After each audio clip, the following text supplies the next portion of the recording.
தாவீதை அசட்டை பண்ணிட்டான். கோலியாத்து வந்து என்ன பண்றான், தாவீதை அசட்டை பண்ணிட்டான். இவெல்லாம் ஒரு ஆளா அவன் நினைச்சதுனால அடுத்த செகண்டே அவர் என்ன பண்ணாரு, அடுத்த செகண்டே அந்த கூழாங்கலத்து ஒரே அடிதான் அடிக்கிறாரு. அவன் என்ன பண்றான், அப்படியே விழுந்து மறித்து போறான்னு வசனம் சொல்லுது. இப்படிப்பட்டதான காரியம் அசட்டை பண்ண இடத்துல உங்களை தேவன் என்ன பண்ணுவாரு, உயர்த்துவாரு. ஒரே ஒரு கூழாங்கல் தான் எடுத்து அடிச்சான். அந்த கல் என்ன ஆச்சான், அவன் நெத்தியில பட்டு அப்படியே விழுந்தான். அவன் கத்தியே எடுத்து என்ன பண்ணிட்டான், அவன் தலையை வெட்டி. அவ்வளோ பெரிய கோலியாத்துட்டான், அவ்வளோ பெரிய விஷயம் தான். அவன் எப்போ எதனால போனான்னா, யாரை எதை என்ன ஆயுதமா எடுத்து கொண்டு போனான், ஆண்டவரை கனப்படுத்தினான்.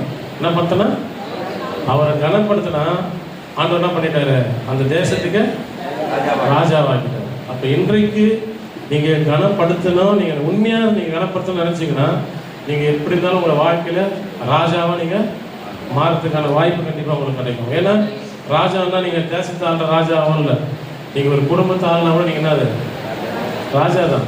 அந்த குடும்பத்தை ஆள்றவன் தான் அடுத்தது சபையை ஆள முடியும், அடுத்தது நாட்டை ஆள முடியும், அடுத்தது அப்படி போக முடியும். குடும்பத்தை சரியா ஒருத்தர் நடத்தாதவன், தன் சொந்த குடும்பத்தை சரியா வழி நடத்தாதவன் கண்டிப்பா என்ன பண்ண முடியாது, சபையை நடத்த முடியாது.